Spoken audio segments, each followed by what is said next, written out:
하나님께서 정말 여러분을 기뻐하실 것 같습니다. 아침 일찍부터 이렇게 이 시간까지 또 찬양으로 또 각종 섬김으로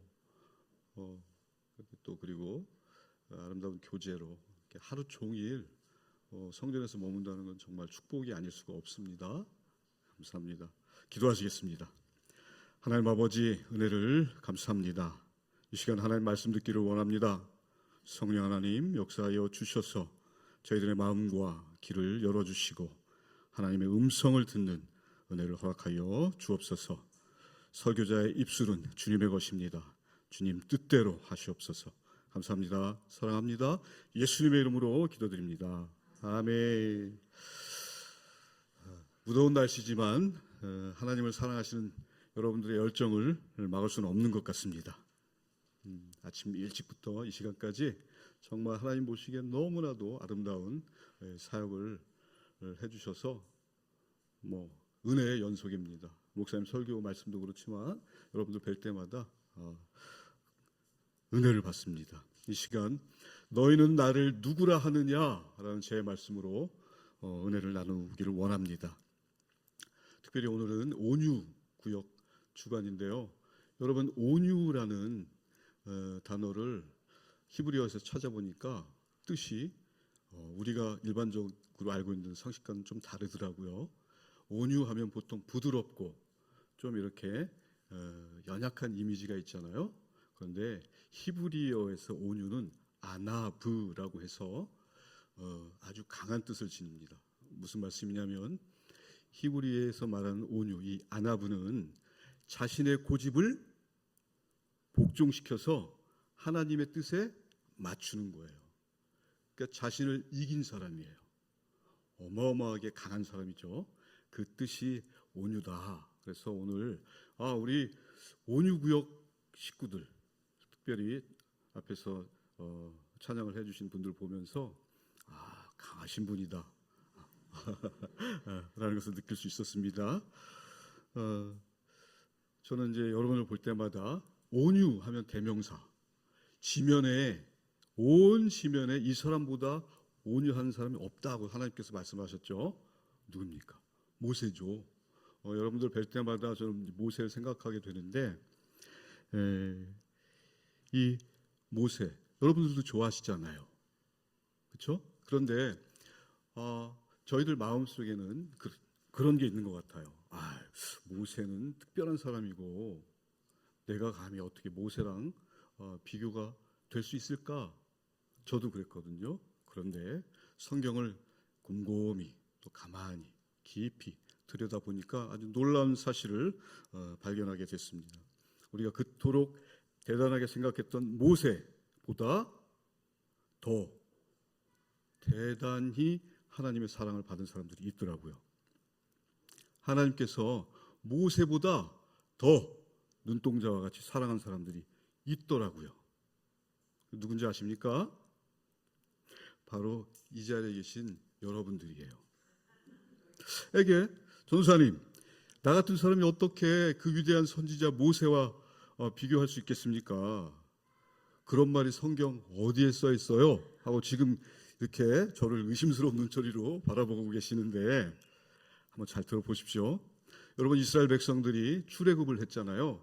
그 람셋이라는 곳에서 이집트 이제 출발을 했는데 1주일에서 2주일 정도 늦어도 걸리면은 가나안에 들어갈 수 있는 거리였어요. 직선 코스로는. 근데 여러분들 잘 아시다시피 하나님께서는 무려 40년 동안 뱅글뱅글 돌리셨죠. 왜 그러셨습니까? 훌륭해지라고. 그 과정 중에서 무리바 사건이라는 게 있어요. 무리바 사건이 두 번인데 첫 번째 출애굽 때 무리바 사건이 있었고 그 후로 이제 거의 40년 광야 생활이 끝날 무렵에 또 한 번 무리바 사건이 있는데 여러분들 무리바 사건 하면 무슨 생각이 드세요? 이스라엘 백성들이 물이 없으니까 물 좀 다오. 모세, 당신이 우리를 여기까지 끌고 왔으니까 어떻게 해야 될 거 아니냐. 그래서 모세가 하나님께 기도하죠. 하나님께서 뭐라고 말씀하세요?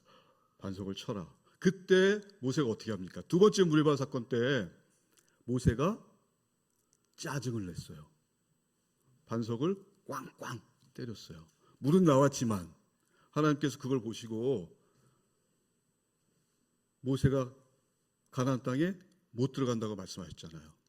자, 그 장면을 한번 잘 생각해 보세요.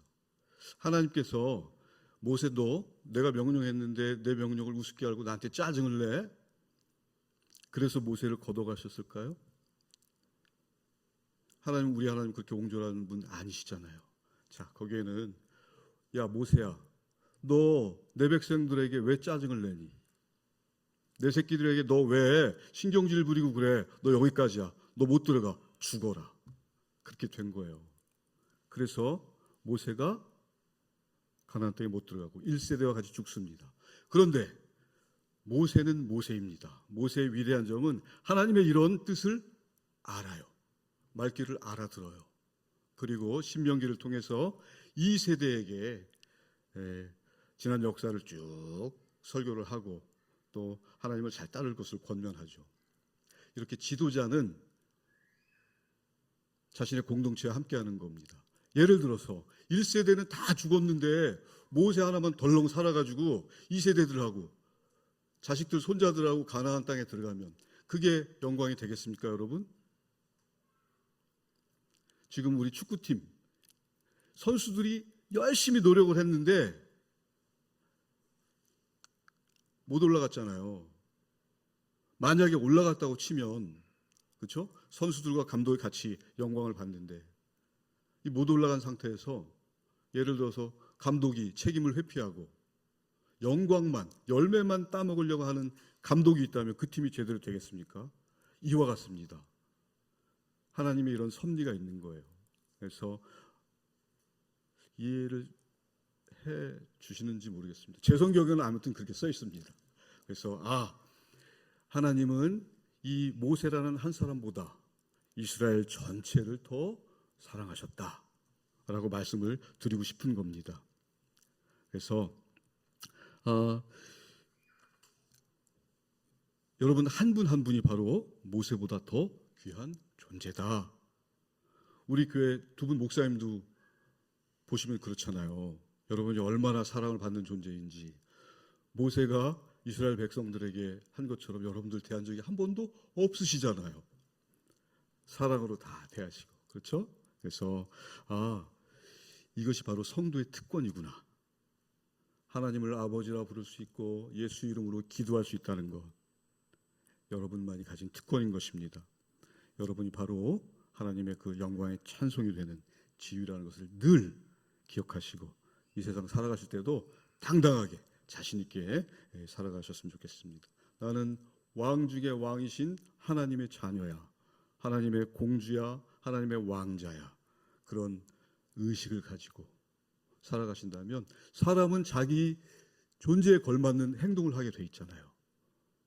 왕자는 왕자 행동을 하고 또 뭐 이렇게 그렇지 못한 죄송합니다. 거지는 거지 행세를 할 수밖에 없어요. 그렇기 때문에 내 신분이 어떤 존재인가 인식하는 것은 굉장히 중요한 것입니다. 그런데 이렇게 귀한 신분을 가졌음에도 불구하고 우리의 현실은 어떻습니까? 만만치가 않습니다. 여러분 오늘 아침에 교회 오실 때 다들 거울 보셨죠? 거울 속에서 웬 이상한 낯선 사람이 나를 바라보지 않습니까? 거울 속에 비친 내 얼굴, 주름살은 어제보다 몇 개가 더 생긴 것 같고 흰머리는 어떻게 된 거지? 안 놀라시는데 저는 거울을 볼 때마다 놀랍니다. 이상한 사람이 저를 보고 있어요. 이 사람이 누구지? 이렇게 자주 놀라다 보니까 이제는 어떤 깨달음이 옵니다. 인생을 살면서 진짜 숨기고 싶은 것은 나의 외모가 아니라 마음이었구나. 자식들이나 또 사람들 앞에서는 난 아무 문제 없어, 잘 살고 있어 하면서 꼿꼿하게 주름살 가리면서 웃어 보이지만 집에 돌아와서 혼자 있을 때, 불을 끄고 가족들이 아무도 없을 때 남아있는 느끼는 쓸쓸함들 다 있으시잖아요. 또 기억 속에 남아있는 상처들도 있습니다. 평생을 가장으로서 또 부모로서 괜찮은 사람으로 보이려고 나를 지키고 참아내느라고 그 고단한 삶들을 다 살아왔습니다. 성경에도 그런 사람이 나오죠. 자신을 숨긴 사람, 평생을 가면을 쓰고 산 사람, 야곱입니다. 야곱은 늘 불안했습니다. 차남으로 태어나서 다 형님에게 뺏기고 아버지는 형만 사랑하고 그 결핍 속에서 야곱은 어떻게든 내가 성공하고 말 거야. 수단과 방법을 가리지 않고 성공하는 수밖에 없다. 그래야 인정받는다 라고 믿었습니다. 그래서 강한 척, 그렇죠? 속이고 빼앗고 그렇게 해서 자신의 어느 정도의 것을 일궜지만 어느 날 막다른 골목에 다다르죠. 형이 자신을 해치겠다고 군사 400명을 데리고 옵니다. 그래서 처자식 먼저 다 강 건너 보내고 이제 어떻게든지 해결을 해야 되는데 방법이 없습니다. 그래서 야복강나루에 쓰죠. 그때 이제 밤이 지나면 형에 의해서 자신은 이제 어떻게 될 수 없는, 미래를 알 수 없는 그런 정말 공포스러운 밤이었어요. 그때 아마 야곱은 자신의 모든 인생을 회상했을 겁니다. 우리 하나님께서 그때 나타나시죠. 밤새 야곱과 씨름하시는 우리 하나님. 그리고 야곱이 이겼다고 하는데 야곱이 과연 이겼을까요? 하나님이 져주신 것이죠. 그리고 야곱에게 묻습니다. 너 이름 뭐냐?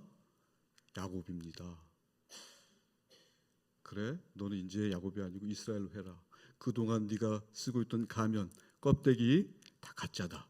이제 너에게 정말 진정한 정체성을 내가 준다. 너는 내 아들이야. 이스라엘이다. 이렇게 해서 하나님께서 야곱의 정체성을 선물해 주셨습니다. 오늘 지금 읽으신 본문에서도 비슷한 장면이 나옵니다. 가이사랴 빌립보라는 곳인데요. 이곳은 신전들이 만연하고 그 당시에 아주 우상 숭배가 만연했던 그런 장소예요.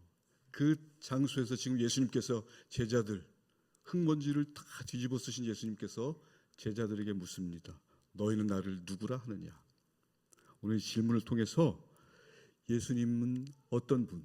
여러분들 다 아시지만 새롭게 예수님을 인식하고 또 저와 여러분의 진짜 정체성을 한번 생각해 보는 시간이 되었으면 좋겠습니다. 여러분, 예수님 사역 현장을 한번 상상해 보신 적이 있으십니까? 예수님께서 설교를 하신다면 이렇게 멋진 대리석 위에 이 마이크와 조명과 이런 곳에서 설교를 하시지 않으셨죠.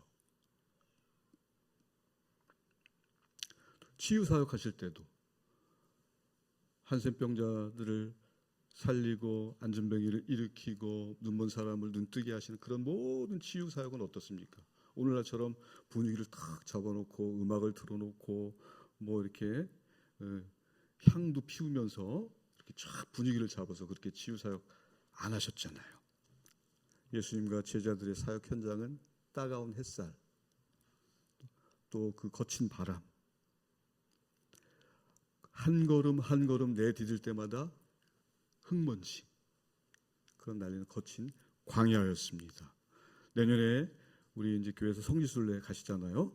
가시는 분은 꼭 그걸 한번 확인해 보셨으면 좋겠어요.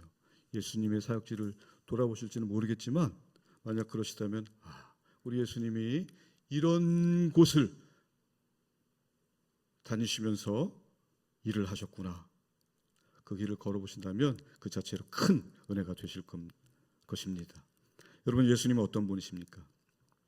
예수님에 대해서 한번 살펴보도록 합니다. 첫째, 우리 예수님은 본문에 의하면 온 인류를 구원하신 구원자이십니다. 오늘 본문 13절에서 14절인데요.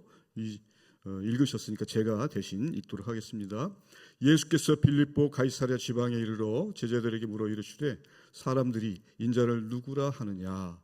이르되 더러는 세례 요한, 더러는 엘리야, 어떤 이는 예레미야나 선지자 중에 하나라 하더이다. 아멘.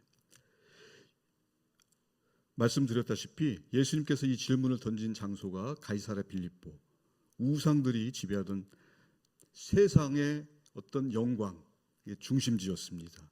이 화려하고 웅장한 우상의 도시 한복판에서 사람들은 지금 비천하고 초라한 모습으로 흙먼지를 뒤집어 쓰시고 사역하시는 예수님을 향해서 세례 요한 또는 엘리야, 에레미야 같은 선지자 중 한 분이라고 평가했습니다.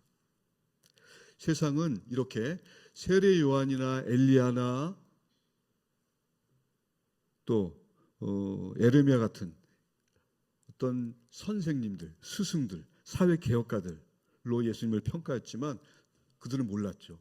예수님의 신성을 몰랐던 것입니다.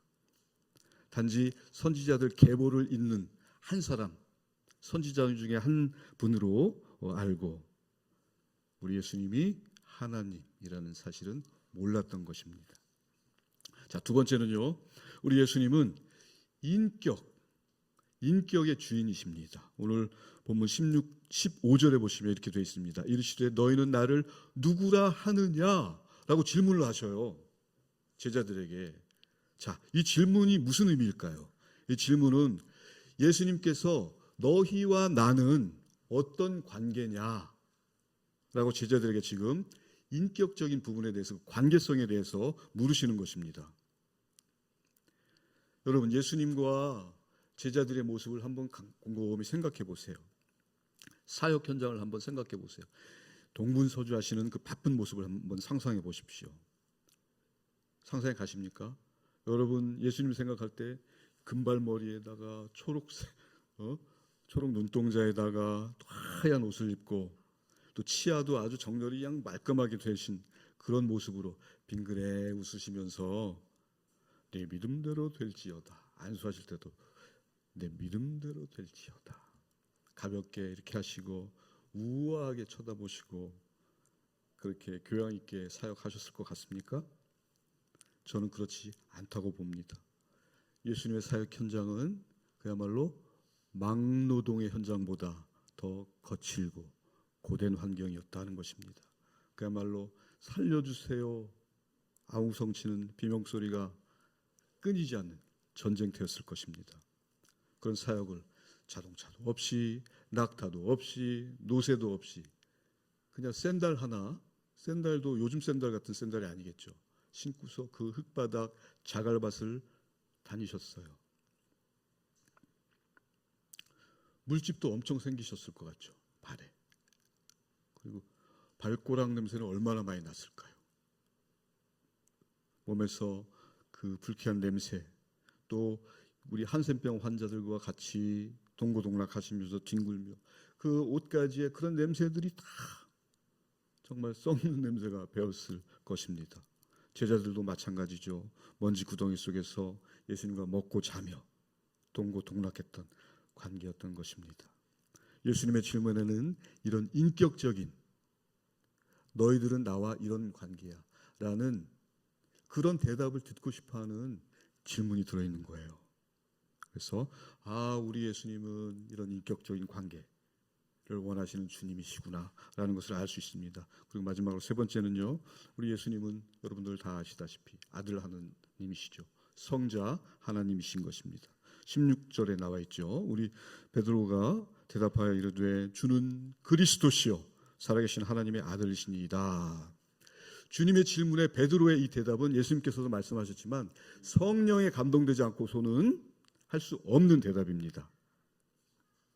여러분들도 마찬가지잖아요. 성령의 감동이 되어야 우리 예수님을 주님이라고 고백할 수 있다고 분명히 성경이 기록하고 있습니다. 예수님을 이미 주님이라고 고백할 수 있으신 분은 성령이 내주하고 계신 거예요. 믿으시기 바랍니다. 그리고 여러분, 마리아가 옥합을 깨트려서 예수님의 발에 붓고 머리로 예수님 발을 닦아드리는 장면 기억나시죠? 어떤 성경학자는 오죽 냄새가 났으면 마리아가 향유를 주님 앞에 깨뜨렸을까라고 말하기도 합니다. 방금 그 엄청난 사역, 그 노동 현장 같은 사역에서 사역을 마치고 사내들이 막 들어와요. 좁은 공간으로. 귀신 때려잡고 또 치유 사역하시고 그런 전쟁터 같은 사역 현장에서 이제 마리아의 집으로 딱 들어왔어요.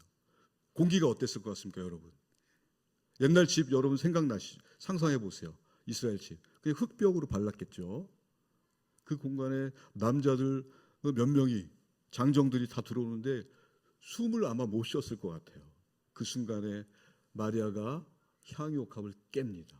순간 그 방의 공기가 어땠을까요? 그 향기. 그걸 보고 예수님이 너무너무 좋아하셨어요.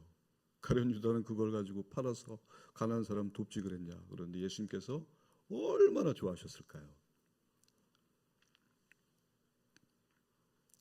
이런 예수님께서 특별히 강조한 분들이 있어요. 삼총사 성경에 보면 꼭 이들을 위해서 너희들은 헌신해야 된다. 누굽니까? 삼총사. 예수님이 특별히 이들을 꼭 지키고 보호하고 너희들이 끌어안아야 된다.